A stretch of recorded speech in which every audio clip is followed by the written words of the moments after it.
Zdravo!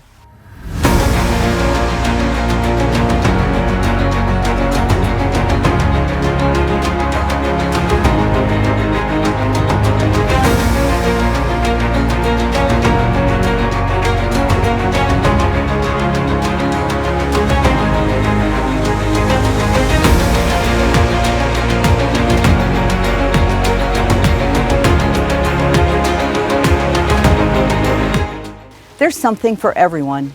Emergency nurses, emergency medicine attendings, trainees, those who work in cities, those who work in rural areas and in the country.